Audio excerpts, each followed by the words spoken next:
9 to 5 feels like a ritual to ball. Everything is the same every day. Wake up, commute. Sometimes people have to commute an hour. Sometimes people have to commute 2 hours. I've had jobs where I've had to commute a half hour, and that feels like a lot to me. Wake up, commute, go to work, drink your magic potion, your coffee. You got to get your go juice going so you can get enough energy to complete your daily tasks. Punching in feels like some sort of loose harvesting ritual, right? You gotta scan in, and you're allowed to be on the premises after you scan in, and now you're on the clock. There's a liminal space there. There's a before and an after. You punch in, and now you're in a new dimension. You're in BAAL's domain.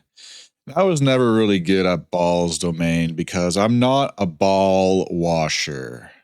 I have a lot of problems being that guy who's going to suck up to the right people. I usually align myself with the wrong people in the workplace when I should be brown nosing, but I just never was the person who was able to brown nose. And I realize now in my life that was kind of a thing that always held me back, and I should have just learned to play the game. But I don't know if it's possible for someone like me to play the game. People say that we're soft, we're weak, we're millennials, we're this, we're that, but I, alongside many other millennials, worked in a mine for many years. And let me tell you, a lot of these guys who call us soft would crumble in the mine. The mines of Moria. My cousin Balin will give you a royal welcome. And these types of jobs, like I've worked blue collar jobs mostly, and I've had a couple of white collar stints that also didn't go too well. But the blue collar life, the blue collar lifestyle, I wish it was 9 to 5. 9 to 5 would be awesome. It's more like 7 to 5. Sometimes it's 7 to 6. And your loosh gets harvested that whole day, and then you get home finally from the ritual, and you're drained to the bone. Your bones hurt, and you get your slop into you. You fall back asleep, and then you do it over and over and over again, and your life just becomes Groundhog Day every single day, and you get into this hole because at least before you worked, and the money you could save brought something to look forward to. You were building up to something, whether it be an asset, college funds for your kids, a trip, something like that. But even now, working, and I wasn't working minimum wage jobs, it was decent. I was making decent money, but it doesn't feel like you can do anything, especially here in North America. You don't get that much time off in these types of jobs. You don't get to, I remember 9 days off during Christmas. Like that was a big deal. Like we were supposed to be eminently grateful for our 9 days off during the holidays. And, people in Europe laugh at that. There's something about the Italians, they just got it right. And people here like want to mock having a 2 hour lunch. And it's like this celebration of your own slavery, this just Stockholm syndrome that people have here in relations with their employer. They want to, it's like the slave Olympics, like who can brag about who takes the least amount of time off, and oh yeah, no, I never get sick, and I don't care if I'm dying, I'm showing up to that place no matter what. It's like you guys are in a weird, because you're not, it'd be one thing if that benefited them, but it doesn't. Like they're going against their own benefit. It's insane. It's like insanity watching these guys cope about their job. And you got memes online calling it wage cucking, wage slaving, wage caging. it's harsh, but a lot of the time it rings true because I remember being an operator, heavy equipment operator, and being in the cab, and it did feel like a cage. I literally felt like it was in a wage cage some days. Like you're just in this little mobile cage, ripping around the site, doing things, and it never being good enough. You're never thanked. You just feel so expendable. You feel like you just don't matter, that you're replaceable. You know, you start off, I always start off at jobs. I want to do a good job. I want to work hard. I want to do this, but then you just never get anything extra for it. You never get any praise for it. You never get any promotions for it. I remember too, I got this promotion one time to like a supervisor, some stupid title like that. Like, literally, being a supervisor is the worst thing ever because you're not a manager. So you can't actually like do anything to fix the problems. You just supervise the problems that are already there, and you just supervise the chaos that you can't do anything to fix. So don't ever volunteer or don't ever think getting, an extra couple of dollars an hour to be a supervisor is going to be some glorious freaking task that you're going to get. And I remember I got this supervisor, freaking whatever, and my coworker's like, "Oh, you're a supervisor now, huh? Yeah, I think you're a bit young for that. You know, in my day, it took 10 years to be a supervisor. Yeah, that was when things were run properly." And it's like 10 years? 10 years to be a supervisor. That's what people think this should be the metric to how people progress in their lives. This seniority cucking is the worst thing I have ever witnessed in my life. If somebody's competent, they should be compensated for it. They should be raised up. If they work hard, if they show up every day on time, if they're sober, if they are making things better and everyone's life easier and things move quicker. And I'm not saying I'm Mr. Perfect Superman. I'm just saying for people in general, they should be compensated for it. But these Xers and these boomers have this mentality where it's just like you just grind it out, and then it's just like you are a placeholder, and then Kronos grants you, and BAAL grant you their dues if you just act as this time placeholder for long enough. It doesn't matter how competent you are, it doesn't matter how skilled you are, it doesn't matter how innovative you are. I love contributing innovative ideas to the workforce to try and make things work better, to try and make production go up, just to try and, I don't know, like min max, but min maxing in today's world will get you absolutely nowhere. It will get you resentment. Don't even try it because your coworkers will hate you for it. And that's one of the worst things about working 9 to 5 to me. It was never the work. I like working hard. I like smashing things with sledgehammers. I like chopping things down with axes. I like using my body. I like all that stuff. I love it.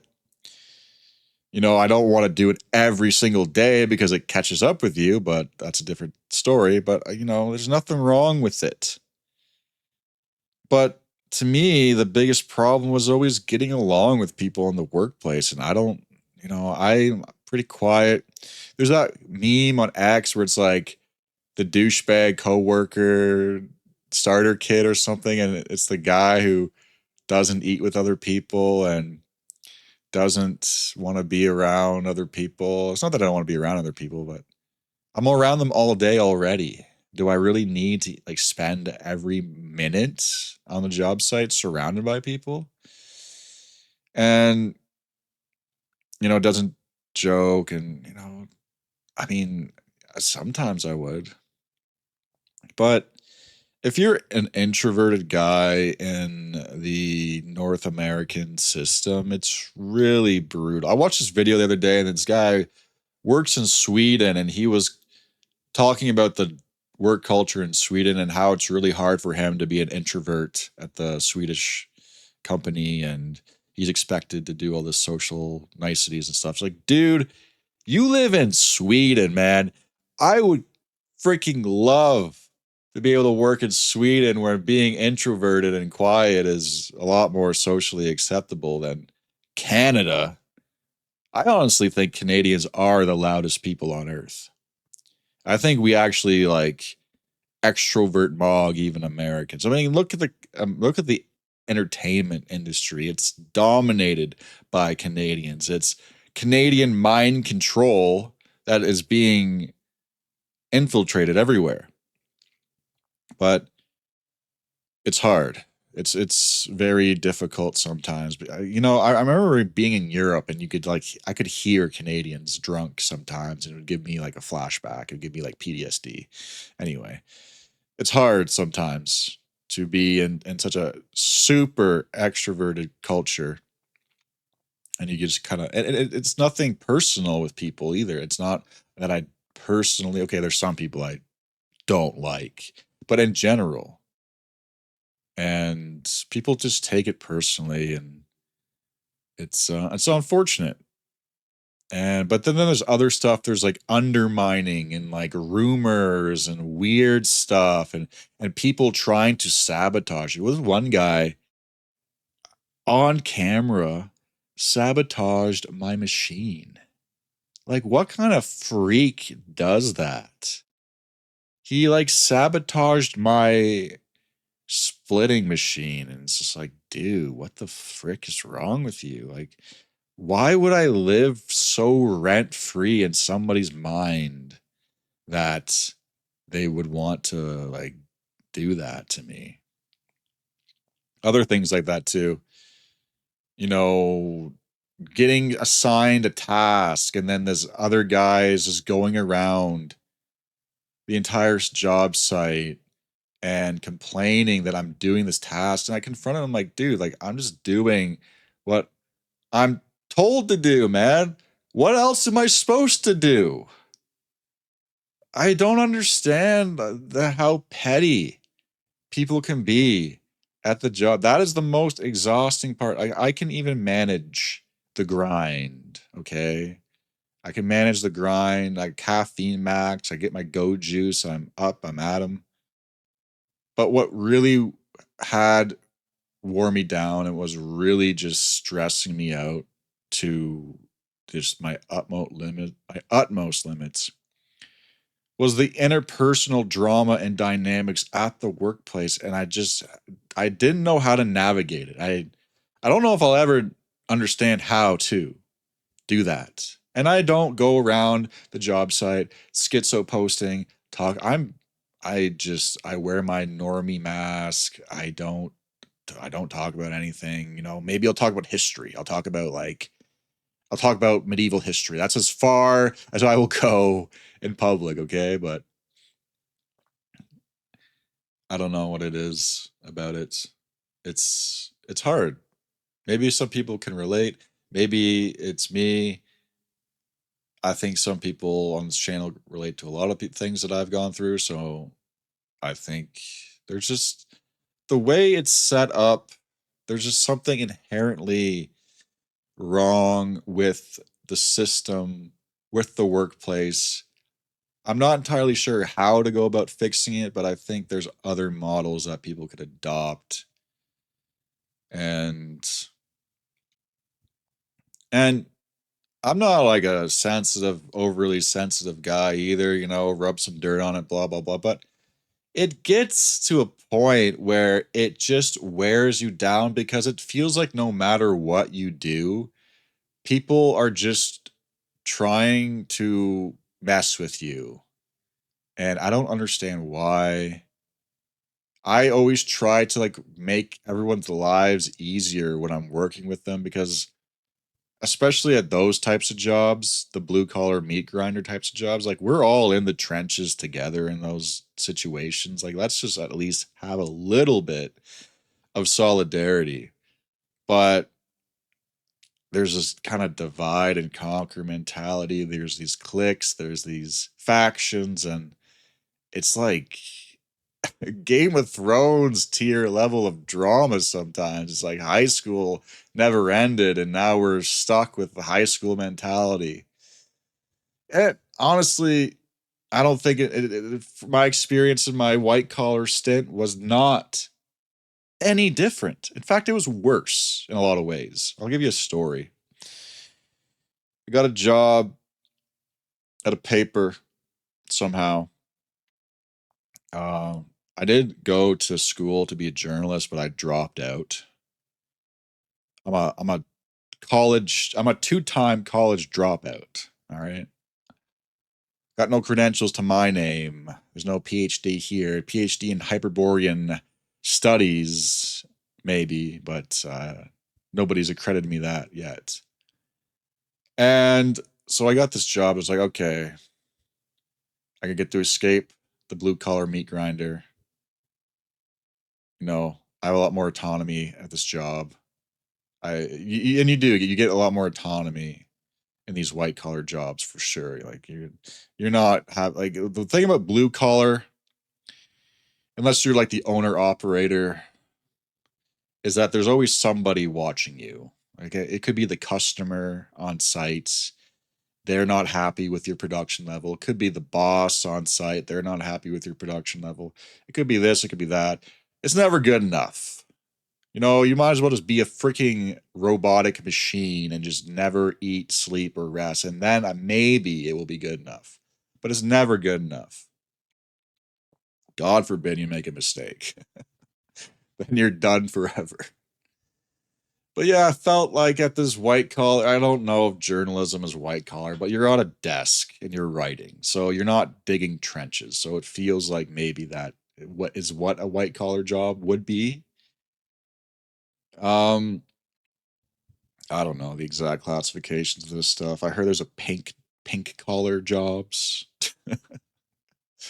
I don't know what that means, but something to do with women.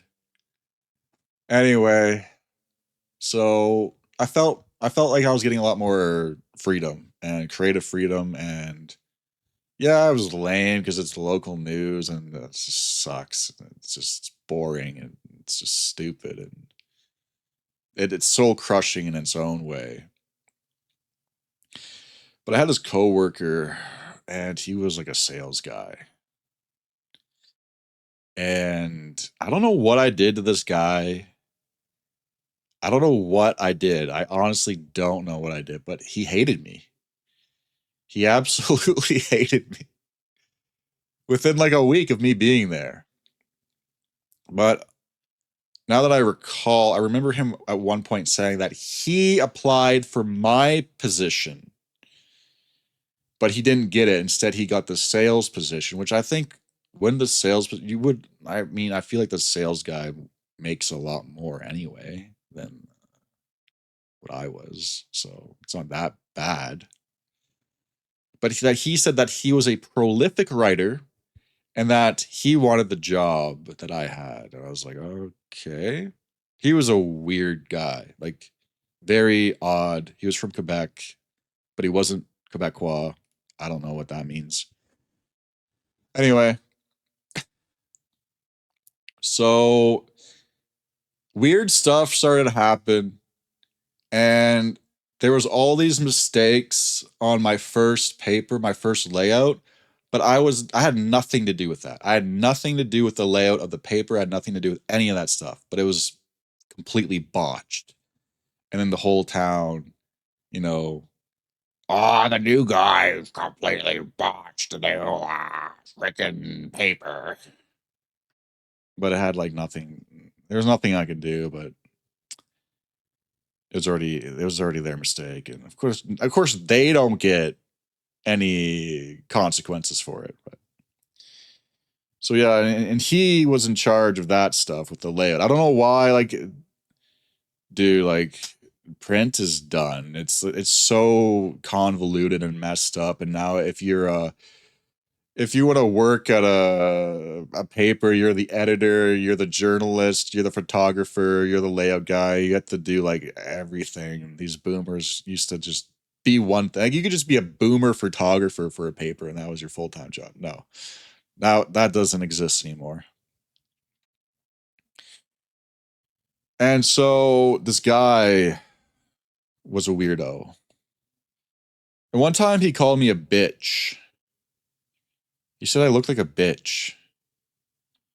And this guy's like, okay, I don't want to get into my gym, like Bronze Age mindset, grind set right now, but okay, like I could I could do some damage to this guy. He was 5'7". Okay. I'm 6'3", and I'm not like a ectomorph 6'3". I'm like a mesomorph 6'3", okay? I'm not like a lanklet. All right, I'm gonna toot my own horn here a bit. And, I was going to the gym a lot too, and I was just like, I used to work with absolute blue collar grug, just absolute Neanderthals. And they never would even cross that type of line. And if they would, it'd be funny. Like that's the one thing about blue collar jobs that's fun is that you get to call each other like bitch nugget and stuff. Okay. Like bitch nugget was like a title we would like call each other. Like that's the one aspect about that which is fun. And I was good at that too. The bitch nugget uh titles and calling each other names like that. But that happens after a certain amount of messing around and rapport building and being in the trenches with those types of guys. You don't really expect that. And the way he said it was like not like that. It was like a challenge. That's what it felt like. It felt like a challenge to me. It's so weird. And I was just like, dude, like, what the fuck did you call me? Call me a bitch? What the fuck's your problem, man? He's just like he was like gaslighting me. He's like, why you upset? Why are you upset? Like, why are you so upset? I'm just like, it was the weirdest interaction I've probably ever had in my life. One of them anyway. I don't know if he was possessed. I don't know if some archon got a hold of him. If I brought that out in him, I think I tend to bring that out in people. If people are possessed, I feel like I elicit the demons out of them into the the archons, the titans, the ettins. They come out near me, and yeah. And I was like, okay, this is weird. And I was just like, told him like straight, I'm like, dude, like you're the sales guy. You don't need to be talking to me anymore. Like we don't need to be friends. We don't need to be coworkers. Like just do your thing. I will do my thing, and let's just leave each other alone. Okay. And like the look on his face was like shock. I don't know. Like these Xer guys, they have some hang up, some chip on their shoulder, and they think that every guy born post 1985 is just going to take whatever they throw at them. And but I've already experienced that with guys who were like 10 times more intimidating than that guy since I was a teenager at these like grug mine work sites. So like this guy was literally nothing that I was like to compare to these guys who, if you would like mess up with, you would get a massive earful. So yeah. And he's like, I'm sorry, like it was wrong, I'm sorry, like you're right. I was like, okay, like cool, like apology accepted, we'll move on, whatever, dude. Like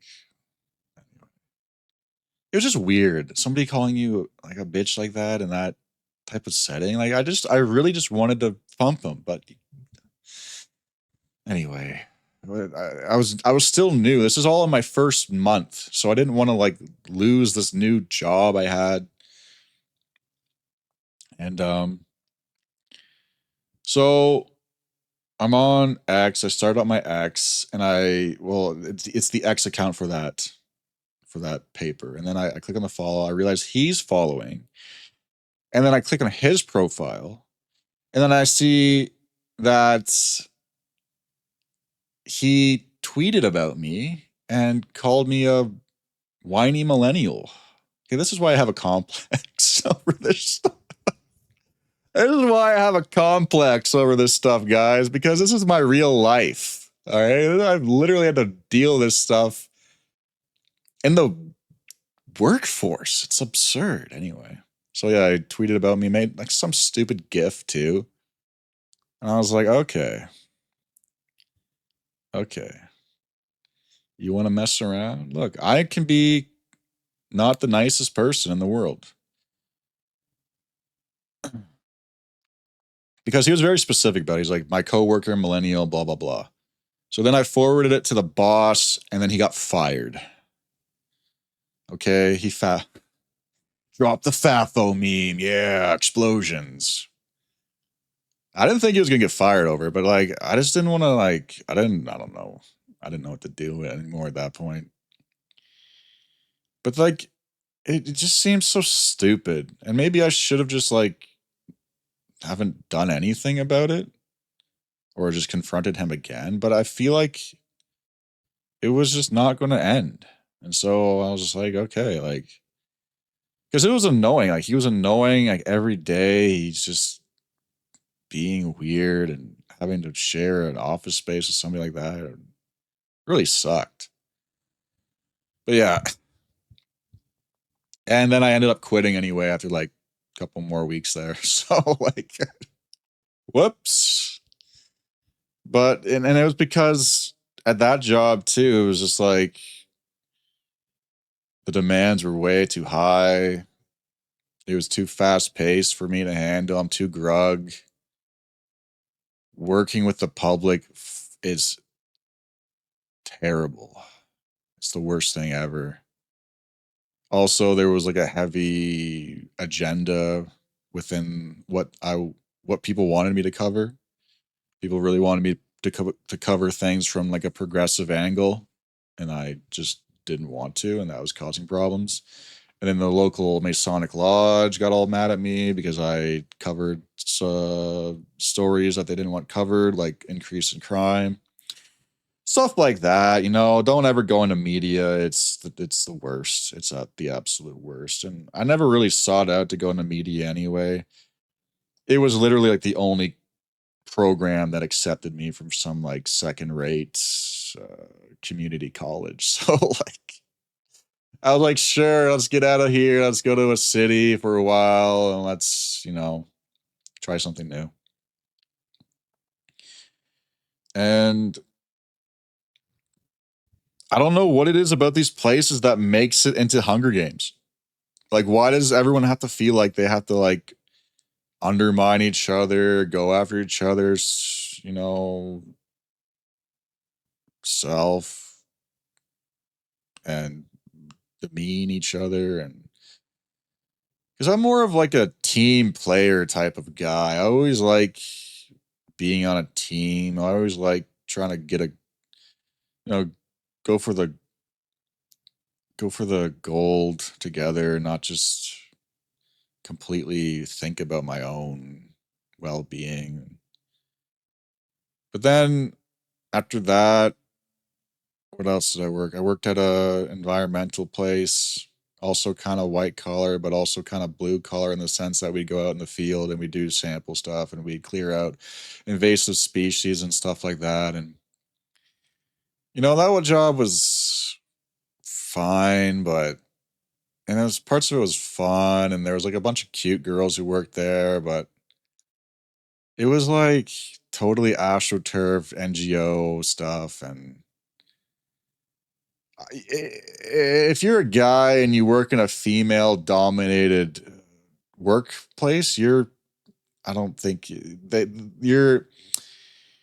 your coworkers have such an advantage over you in terms of who's going to get selected for the higher roles and the better positions as the timeline progresses, simply because they can do their wine nights and their sleepovers, and they can just relate to each other in such a higher level than you could ever, unless you're like, you know, clapping them. But I wasn't I wasn't clapping my boss, so that wasn't going to go anywhere. So you just got to clap Max if you got a female boss. All right. No, but yeah. So eventually that didn't work out either because I just wasn't going anywhere. I was stuck. So I went back to the mines. I went back to the mines of Moria. And pretty much the same stuff. Even though I was a bit older, I was a bit wiser, I was less green, I was more mature, I was working harder, I was more competent. I think I was making more when I first started, if you take into account inflation. Like, inflation is just killing us. Like, what? I don't blame people who don't want to work 9 to 5. I don't blame people who just find other ways of getting by, because what's the point? You think experience matters to people anymore? People don't care about experience. People just care about if they like you or not. You know, you could be completely green, but if you're in with the boss, you're up. It doesn't matter. Or you could be super experienced and that doesn't matter either. It's such a weird game. And I think some people, like, a lot of people do love their careers. A lot of people do. And I tip my hat to you. You know, at some level, 10 years for a supervisor, you're guaranteed progression. And calling people wage cucks, I don't like that. It's like demeaning. Like, it hurts my feelings because I have flashbacks to when I was in the cab and in the wage cage and just trapped there and feeling trapped and feeling like you're on a hamster wheel going nowhere for years and years. And it's just soul crushing. You don't know what to do. And then you think, well, do I get a skills upgrade? And then you look at the fucking wages that they pay people for the skills you want to upgrade, and it's less than what you've already accumulated in your own field. So then you're like, well, what's the point if I'm going to get this trade max job and I make less for 5 years until I'm qualified to be a journeyman? Wow. And then you make a little bit more than what I was making. So it's like, okay, that's pretty stupid. I hate this whole everything. Everything is just rotten to the core, the whole system. Because I think the trades are good for people who like the trades. Like, if you don't like the trades, it's not going to be good. But I know guys, and that's what they do. They build stuff, they fix stuff, they tinker. They're trades guys. That's their cast. That's what they are. I respect that. Good for you. But not everybody's like that. And you can't expect everybody to be that guy. That's a very specific type of guy. And that type of guy is going to mog you if you're not that type of guy in those fields. They're just going to be better and they're going to excel and they're going to like it because that's what they do. And good for them, because there's nothing wrong with that. It should just pay more. It should pay more. But anyway, yeah. And I know it's like, yeah, you're keeping the system going and we need to, like, bring the system down. But, like, at an individual level, like, some people want to eat and want to have shelter. So, and they don't have the opportunity to not work. So I get why people do it. I get why people don't want to do it. Because if you do have another avenue of not doing it, why wouldn't you? You know? I don't want to hear anybody who doesn't work 9 to 5 complain about people not working from 9 to 5. If you don't work 9 to 5, why then? If 9 to 5 is so great, you would be working 9 to 5. All these, sweat pledgers. It's just, it's this Protestant work ethic from Calvinism that the elect, okay, it's like capitalism mixed with spirituality. That's what Calvinism is. It's like the perfect format that they developed to make people want to work more. That's what it just seems to me like, some sort of mind cage that they put over Germanic people. Is that if you work and if you make money, you're the elect. If you're poor, you go to hell. So if you're poor, you just go to hell. Like, you're just already doomed. Like, your material circumstances, if they're bad, you're already going to. It's the ultimate, like loosh farming, Archon, soul trap ideology has absolutely nothing on Calvinism when it comes to how black pilled it is. If you're poor, you're going to hell. If you're rich, you're going to heaven. The end. That's Protestant work ethic. That's where that comes from. That's our Germanic and our Celtic heritage that we're all kind of still dealing with, because nobody else in the world works like this except for maybe like the Japanese and the Koreans who have like this. I don't know the history. It's got some Bushido samurai. I don't know where all that stuff comes from for the East Asians and why they work so hard, but I know why the Germanic world has this need to work like their soul literally depends on it, because your soul does depend on how hard you work in our culture. That's where it comes from. If you're poor, you're going to hell. Just think about that. So I don't know if that was devised. It feels devised to me. It's like, okay, how do we make people more productive? All right. We tell them that if they're not productive, they will suffer for all eternity and burn and suffer in hell with Satan for being poor. And I don't think being poor is a virtue either. I don't think being in poverty is a virtue. I don't think it's better than being rich. I don't think there's any like virtue points you get in that. But I think, when it has a spiritual angle to it, which is also kind of schizophrenic in Christianity, because Christ also said, sell all your belongings if you want to follow me. So, but yeah, I mean, that's part of it for sure. This is, and the Germanics in Europe have seemed to have gotten over that. The Germanic people in Europe work the least amount of hours out of everybody else in Europe.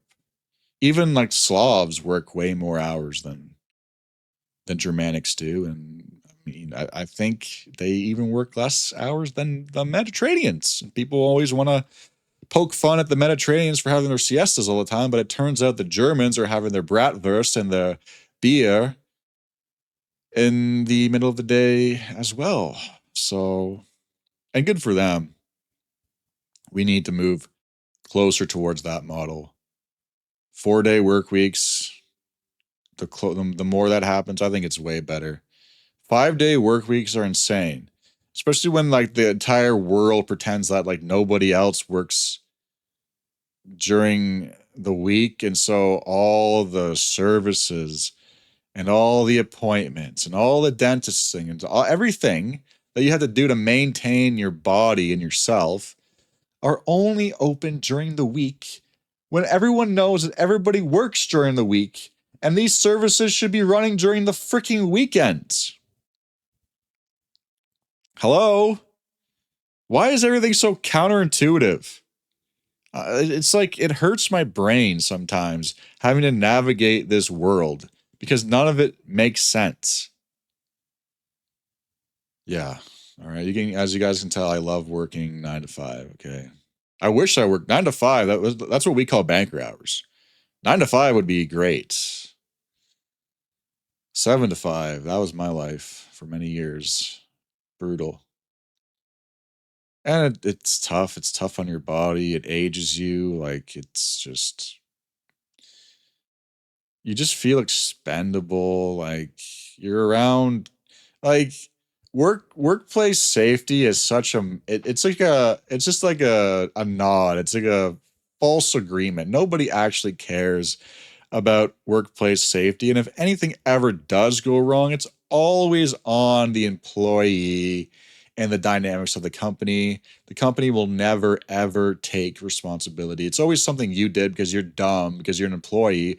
Otherwise, you wouldn't be an employee. You'd be smart. You'd be an owner or a manager or somebody better. Right? That's kind of the dynamics I always see. I've seen both sides of the dynamics. The people on the ground think that they could do a way better job running the show than the management, and the management always thinks that the people on the ground are dumb and incompetent. And that's kind of just the unspoken dynamic between the two forces, and they all pretend to have respect for each other. And I'm sure there are companies like that where maybe it's different, but from what I've seen, people always like to praise these mom and pop companies. Like, nah, no way. I'm never working for a mom. I'd rather work for some faceless corporation than these mom and pop places where everything is like a clan battle between generations, and it's just insanity. Don't do it. But yeah, I I think, you know, it's a grind. The grind doesn't give you the benefits it once did. People in other places of the world have a better work life balance. And if you don't want to put up with it, I don't blame you. Find another way. Do what must be done. Do what must be done. Anyway, I'm sure you've had enough of this. I've had enough talk about it. Thank you for listening. I'll see you guys later.